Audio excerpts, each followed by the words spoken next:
لیلۃ المبارکہ سے مراد شب برات نہیں۔ بعض لوگ سورۃ الدخان کی آیت انا انزلناہ فی لیلۃ مبارکۃ انا کنا منذرین فیہا یفرق کل امر حکیم،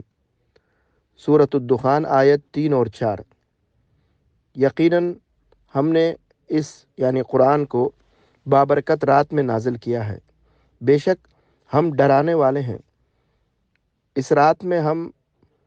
رات میں ہر اہم کام کا فیصلہ کیا جاتا ہے۔ سے شب برات کی فضیلت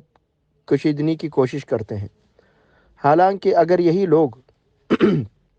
قرآن مجید کی تفسیر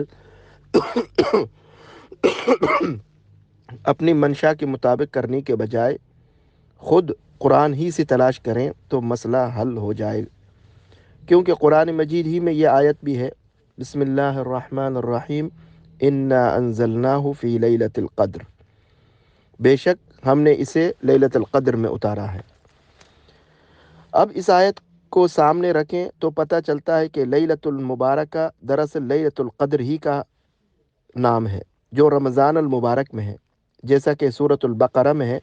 شہر رمضان الذی انزل فیہ القرآن، ماہ رمضان وہ عظیم مہینہ ہے جس میں قرآن اتارا گیا ہے، جبکہ اس بات میں کوئی شک نہیں کہ لیلۃ القدر رمضان المبارک کے آخری عشرے کی طاق راتوں میں سے کوئی ایک رات ہے، لہذا یہی وہ بابرکت ہے جس میں اہم معاملات کا فیصلہ کیا جاتا ہے۔ امام ابن کثیر رحمہ اللہ فرماتے ہیں، اللہ تعالیٰ قرآن عظیم کے متعلق خبر دیتے ہوئے فرما رہا ہے کہ ہم نے اسے بابرکت رات میں نازل کیا ہے، اور وہ لیلۃ القدر ہے، جیسا کہ اس نے فرمایا ہے کہ بے شک ہم نے اسے لیلۃ القدر میں نازل کیا، اور یہ لیلۃ القدر رمضان ہی میں ہے، جیسا کہ فرمایا ماہ رمضان وہ ہے جس میں قرآن نازل کیا گیا۔ اور اس سلسلے میں وارد شدہ احادیث کو ہم سورۃ البقرہ میں بیان کر آئے ہیں، جن کی اعادہ کی ضرورت نہیں۔ اور جس شخص نے یہ کہا کہ لیلۃ المبارک نصف شعبان کی رات ہے، جیسا کہ اکرمہ سے روایت کیا گیا ہے، تو اس نے سراسر تکلف کیا، کیونکہ نص قرآن سے قرآن کا رمضان میں نازل ہونا ثابت ہے۔ امام ابن العربی رحمہ اللہ فرماتے ہیں، جمہور علماء کا مسلک یہ ہے کہ یہ لیلۃ القدر ہے، جبکہ بعض لوگوں کا کہنا ہے کہ یہ نصف شعبان کی رات ہے، حالانکہ یہ بات باطل ہے، کیونکہ اللہ تعالیٰ نے اپنی سچی اور قطعی کتاب میں فرمایا ہے کہ ماہ رمضان وہ ہے جس میں قرآن اتارا گیا۔ یہ اس بات پر نص ہے کہ ماہ رمضان ہی میں قرآن کا نزول ہوا ہے، اور یہاں لیلۃ المبارکہ فرما کر رمضان کی ایک رات کی تعین فرما دی ہے، لہذا جو کوئی یہ دعویٰ کرے کہ لیلۃ المبارکہ سے مراد کوئی اور رات ہے تو وہ اللہ پر بہت بڑا جھوٹ باندھ رہا ہے۔ امام طبری رحمہ اللہ فرماتے ہیں، لیلہ مبارکہ کی تفسیر میں صحیح ترین قول انہی لوگوں کا ہے جو کہتے ہیں کہ اس سے مراد لیلۃ القدر ہے۔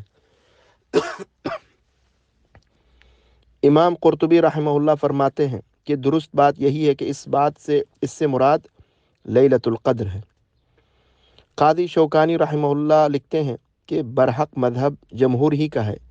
کہ لیلہ مبارکہ سے مراد لیلۃ القدر ہے، نہ کہ شب برات، کیونکہ یہاں مجمل ارشاد ہے، جبکہ سورۃ البقرہ شہر رمضان الذی انزل فیہ القرآن اور سورۃ القدر میں انا انزلناہ فی لیلۃ القدر فرما کر اس اجمال کی وضاحت فرما دی۔ اب اس قدر واضح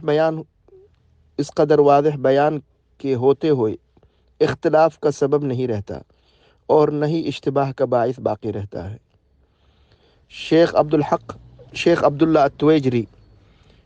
التویجری لکھتے ہیں، لیلہ مبارکہ کی تفسیر میں دو قول ہیں۔ نمبر 1 یہ شب قدر ہے، یہ قول جمہور کا ہے۔ نمبر 2 یہ نصف شعبان یعنی شب برات کی رات ہے، یہ قول اکرمہ کا ہے، اور راجح قول جمہور ہی کا ہے، اس سے مراد شب قدر ہے، نہ کہ شب برات، کیونکہ فی لیلۃ مبارکہ میں اجمال ہے، جبکہ شہر رمضان الذی انزل فیہ القرآن اور انا انزلناہ فی لیلۃ القدر میں تفسیر ہے۔ لہذا شب برات کے دعویٰ کے بطلان میں کوئی شک نہیں، کیونکہ یہ قرآن کی صریح نص کے خلاف ہے، اور ہر وہ چیز جو حق کے خلاف ہو اس کے باطل ہونے میں کوئی شک نہیں، اور ان نص قرآنی کے خلاف جو احادیث ہیں ان کی بھی کوئی اصل نہیں، اور نہ ہی ان میں سے کوئی ایک صحیح سند سے مروی ہے، جیسا کہ ابن العربی اور دیگر کئی ایک محققین نے جزماً فرما دیا ہے۔